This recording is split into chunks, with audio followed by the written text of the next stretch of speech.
कहीं आप कम तो नहीं सुन रहे, या आपको कानों में मक्खी के भिन भिन भिन भिनाने की आवाज़ तो नहीं आ रही? क्या कई बार आपको कुछ आवाज़ें बहुत तेज़ और कुछ बिल्कुल भी सुनाई नहीं देती? अगर आपके साथ भी ये सब हो रहा है तो एक बार अपने दिनचर्या पर ध्यान दीजिए। कहीं आप अपना टाइम पास करने के लिए घंटों कानों में ईयरफोन या हेडफोन तो नहीं लगा रखते? अगर ऐसा है तो सावधान, क्योंकि ईयरफोन और हेडफोन के ज़्यादा इस्तेमाल से आपको कम सुनने की समस्या हो सकती है। आज की वीडियो में हम जानेंगे कि ईयरफोन और हेडफोन में से कौन हमारे कानों के लिए ज़्यादा सुरक्षित है और हमें इनका इस्तेमाल किस तरह करना चाहिए। तो आज के इस बहुत ज़रूरी वीडियो को अंत तक जरूर देखिए। अगर आप भी खाली वक्त गुजारने के लिए कानों पर ईयरफोन या हेडफोन लगाकर घंटों गाने सुनते रहते हैं तो सतर्क हो जाएं। आपका ऐसा करना आपको बहरा बना सकता है। जी हाँ, अगर आप कई घंटों तक लगातार तेज़ आवाज़ में म्यूजिक सुनते हैं तो आपके कान की छोटी छोटी सेल्स नष्ट होने लगती हैं, जिसकी वजह से आप कम सुनने लगते हैं और ये समस्या धीरे धीरे कान के अंदर बढ़ती रहती है। और इसका पता आपको तब चलता है जब बीमारी बहुत ज़्यादा बढ़ जाती है, और तब इसका कोई इलाज भी नहीं होता, क्योंकि हमारे ईयर के ऑडिटरी सेल्स कभी भी रीजनरेट नहीं होते। तो अगर एक बार आपको समस्या हो गई तो आप हमेशा के लिए बहरे भी हो सकते हैं। दोस्तों, हमारे कान केवल 85 डेसिबल तक की आवाज़ को अच्छी तरह सुन सकते हैं। अगर हम इससे ज़्यादा तेज़ आवाज़ सुनते हैं तो ये हमारे कानों के लिए खतरनाक साबित हो सकता है। लगातार तेज़ आवाज़ में म्यूजिक सुनने से कान की क्षमता समय के साथ 40 से 50 डेसिबल तक कम हो जाती है, जिसकी वजह से व्यक्ति को दूर की आवाज़ सुनाई नहीं देती। इसे हम इस तरह भी समझ सकते हैं, जैसे कि जब आप अपने किसी दोस्त के कान में कुछ फुसफुसाते हो तो वो साउंड 20 डेसिबल तक हो सकता है। वही बंदूक की गोली या बम का साउंड 120 से 130 डेसिबल तक हो सकता है, जो कि हमारे कानों के लिए खतरनाक है। और जब हम अपने कानों में ईयरफोन लगाकर मोबाइल का साउंड फुल कर लेते हैं तो वो साउंड 110 से 120 डेसिबल तक पहुंच जाता है, यानी कि खतरे के निशान तक पहुंच जाता है। और लगातार इतनी तेज आवाज़ काफ़ी देर तक सुनने से आपको कई तरह की समस्याएं हो सकती हैं, जैसे कि आपको पूरी तरह से सुनाई देना बंद हो सकता है, या आपको कभी कभी तेज़ आवाज़ सुनाई दे सकती है, या कभी एकदम से सुनाई देना कम हो सकता है। इसके अलावा ये भी हो सकता है कि आपको पूरे टाइम कानों में मक्खी के भिन भिनाने जैसी आवाज़ सुनाई देती रहे, या फिर इससे भी भयानक कुछ हो सकता है। और ये सब सिर्फ आपके तेज़ आवाज़ में म्यूजिक सुनने की वजह से हो सकता है। हेडफोन इलेक्ट्रोमैग्नेटिक वेव्स पैदा करते हैं, इसीलिए मीटिंग, म्यूजिक या फिर ऑनलाइन क्लासेस के लिए भी ज़्यादा देर तक इसका इस्तेमाल अगर आप करते हैं तो दिमाग पर बहुत बुरा असर पड़ेगा। ईयरफोन के साथ भी यही स्थिति बनती है।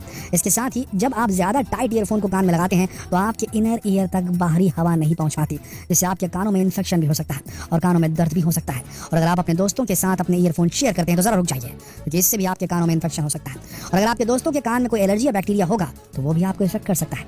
इसीलिए इस मामले में दोस्ती ना ही निभाई जाए तो बेहतर है। दोस्तों, अगर आप लगातार 4 से 5 घंटों तक मोबाइल पर ईयरफोन लगाकर गाने सुनते हैं तो आज से ही सावधान हो जाइए। इसके अलावा जब मोबाइल पर गाने सुने तो मोबाइल का वॉल्यूम 60%, हम तो कहेंगे 50% से ज़्यादा ना रखिए, इससे आपके कानों को कम नुकसान होगा। इसके अलावा जब भी म्यूजिक सुने तो बेस्ट स्टीरियो इफेक्ट को ही चुनें, इससे आपको वॉल्यूम तेज़ नहीं करना पड़ेगा और आप म्यूजिक भी क्लियर सुन पाएंगे। और हमेशा राइट ईयरफोन को राइट में और लेफ्ट को लेफ्ट में ही लगाएं, और इसके साथ ही इक्वलाइजर को भी सेट करके रखें ताकि आपको गाने के बोल सही सही सुनाई दे। अच्छा, कहीं आपको रात को सोते समय गाने सुनने की आदत तो नहीं है? क्या कहा है?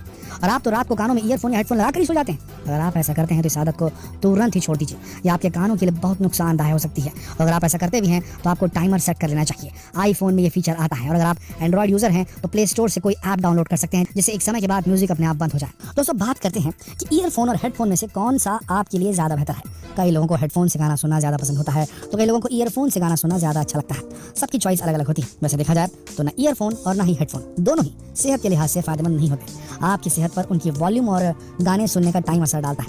आप जितनी ज़्यादा देर इनका इस्तेमाल करेंगे उतना ज़्यादा नुकसान होगा। ईयरफोन्स छोटे होते हैं और कानों में आसानी से फिट हो जाते हैं, लेकिन इससे बाहर की आवाज़ रुकती नहीं है। फिर आप बाहर की आवाज़ को दबाने के लिए इसकी आवाज़ तेज़ करते हैं, जो कि आपके लिए खतरनाक हो जाता है, जिसकी वजह से ये कानों को और ज़्यादा नुकसान पहुंचा देते हैं। तो अगर आपको ईयरफोन यूज़ करना पसंद है तो नॉइज़ कैंसलेशन वाले ईयरफोन्स का इस्तेमाल ही करें। ये आपके कानों को थोड़ा रिलैक्स फील करवाते हैं। वहीं ईयरफोन कान में ज़्यादा अंदर तक जाते हैं, जिससे आवाज़ को 9 डेसिबल तक ज़्यादा आपको पहुंचा पाते हैं, बढ़ जाता है वॉल्यूम, समझ लीजिए। और इसका सीधा सा मतलब है कि आपको ईयरफोन में तेज़ आवाज़ सुनाई देती है, जो कि नुकसानदायक है। अगर आवाज़ के अनुसार देखें तो हेडफोन्स आपकी सेहत के अनुसार ठीक होते हैं, क्योंकि बाहर के साउंड को आसानी से रोक लेते हैं और आप कम आवाज़ में अच्छे से म्यूजिक का इस्तेमाल कर पाते हैं। और इसके अलावा हेडफोन लगाने में भी कंफर्टेबल होते हैं, जिससे आपके कानों में दर्द नहीं होता। इसीलिए ज़्यादातर म्यूजिशियन या यूट्यूबर आपको हेडफोन पहने ही दिखाई देते होंगे। इसके अलावा हेडफोन से कानों में इन्फेक्शन होने का खतरा भी ईयरफोन के मुकाबले कम होता है, लेकिन होता है। वहीं ईयरफोन उस वक्त ज़्यादा नुकसान करते हैं जब आप ज़्यादा समय तक ईयरफोन्स का इस्तेमाल करते हैं। एक साथ 60 मिनट से अधिक गाना सुनना आपके लिए नुकसानदायक हो सकता है, लेकिन अगर आवाज़ धीरे है तो आप थोड़े ज़्यादा समय तक गाने सुन सकते हैं।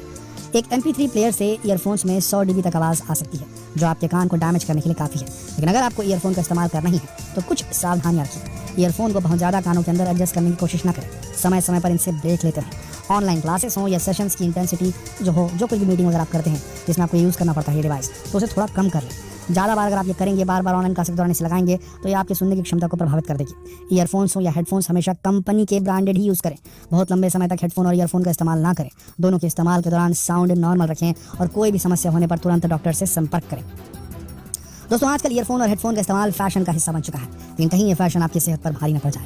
इसलिए अगली बार जब ईयरफोन और हेडफोन का इस्तेमाल करें तो इस वीडियो को जरूर याद कर लें और इस जानकारी को अपने दोस्तों के साथ भी शेयर करने के लिए इस वीडियो को शेयर करें फेसबुक पर, व्हाट्सएप पर, यूट्यूब पर। कल फिर मिलते हैं एक और